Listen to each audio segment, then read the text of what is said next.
আসসালামু আলাইকুম। Hello everyone.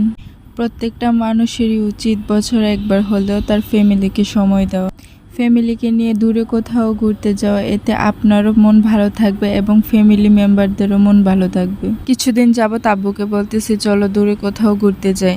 অনেকদিন যাবৎ দূরে কোথাও ঘুরতে যায় না এবং আব্বুরও তেমন আমাদেরকে সময় দেওয়া হয় না। তাই আব্বু সাডেনলি প্ল্যান করলো কুমিল্লাতে যাওয়ার। সকালে ঘুম থেকে উঠেই রেডি হয়ে কুমিল্লার উদ্দেশ্যে রওনা। এই তো কুমিল্লা ম্যাজিক প্যারাডাইস ঘুরতে চলে আসলাম। গাড়ি থেকে নেমে একটু হাঁটাহাঁটি করতেছে, কিছু ছবি আর ভিডিও করতেছিলাম। এখানে ঢুকতে বাহিরে 3টা ডাইনোসর দেখতে পেলাম। এর মধ্যে আব্বু সবার জন্য টিকিট কেটে নিয়ে আসছে। তারপর টিকিটগুলো নিয়ে এন্ট্রি গেট দিয়ে আমরা ভিতরের দিকে প্রবেশ করলাম। এইদিকে আব্বু আর সাব্বির আলাদা গেট দিয়ে ভিতরে প্রবেশ করলো। ভিতরে ঢুকতে বিভিন্ন ধরনের রাইড দেখতেছিলাম। এর মধ্যে বেশিরভাগ রাইডই ছিল বাচ্চাদের, বড়দের তেমন কোনো রাইড ছিল না। আর এত পরিমাণে গরম ছিল, দাঁড়ানোর মতো কোনো অবস্থাই ছিল না। এর মধ্যে একটি ভূতের বাড়িও ছিল, এর ভিতরে আমাদের যাওয়া হয় নাই।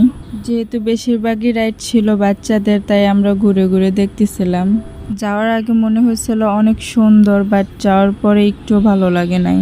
এর আগে আমার ফ্যান্টাসি বা ড্রিম হলিডেতেও যাওয়া হয়েছে, বাট এটা 3 ভাগের 1 ভাগও না।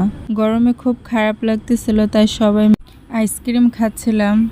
বাহিরের তুলনায় এখানে সব কিছুর দামই একটু বেশি।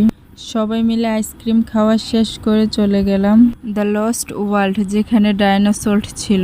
যেহেতু এটা পাহাড়ের উপরে ছিল, তাই সবাই আস্তে আস্তে সিঁড়ি দিয়ে উঠতেছিল আর দেখতেছিল। এখানে বড়দের থেকে বাচ্চারা আসলে অনেক বেশি মজা করতে পারবে।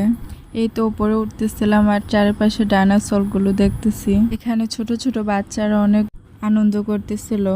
উপরে এইগুলো ছাড়া আর কিছুই ছিল না। এইগুলো দেখে নিচে চলে আসলাম। যেহেতু দুপুর হয়ে গেছে, আমাদের অনেক ক্ষুধা লাগতেছিল। এর ভিতরেই একটা রেস্টুরেন্ট ছিল, সেখানে আমরা খাবার খেতে আসি। খাবারের প্রাইস অনুযায়ী খাবারের মান অনেক খারাপ ছিল। যেহেতু বাহিরের খাবার নেওয়া এলাও ছিল না, তাই কষ্ট করে এগুলোই খেতে হয়েছে। খাওয়া দাওয়া শেষ করে আমরা ওয়াটার কিংডমে চলে আসি। জামা কাপড় চেঞ্জ করে আমরা সবাই সুইমিং পুলে নেমে যাই।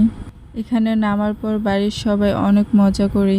আম্মু আপু তারা এখানে নেমে অনেক মজা করতেছিল। প্রথমে আমি যাই নাই, বাট পরে আমিও তাদের সাথে অ্যাড হই।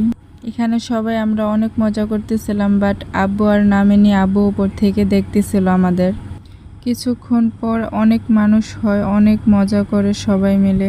এখানেও তারা একসাথে সবগুলা পুল চালু না করে একটা একটা করে পুল চালু করতেছিল। বিষয়টা একটুও ভালো লাগেনি আমার কাছে। তারপর আব্বু নেমে আমাদের ডাকতেছিল, অনেকক্ষণ হয়ে গেছে, এবার উঠে আসো, ঠান্ডা লেগে যাবে। বাট আপু আম্মু তারা উঠতেই চাইতেছিল না। তারপর অনেকক্ষণ মজা করার পর এই পুলটা বন্ধ করে দেয় অ্যান্ড বাচ্চাদের যে পুলটা ছিল ওই পুলটা চালু করে দেয়। তারপর ওইখানে বড়রাও গিয়ে আনন্দ করতেছিল। এই তো পুল থেকে উঠে ড্রেস চেঞ্জ করে আমরাও বের হয়ে যাচ্ছি। যেহেতু ফার্স্ট টাইম যাওয়া, আমি ভেবেছিলাম অনেক বড়, হয়তো ঘুরে শেষ করতে পারবো না, বাট কয়েক ঘন্টার মধ্যে শেষ হয়ে গেল। তারপর বাড়ির উদ্দেশ্যে রওনা হলাম। আজ এইটুকুই। আল্লাহ হাফিজ।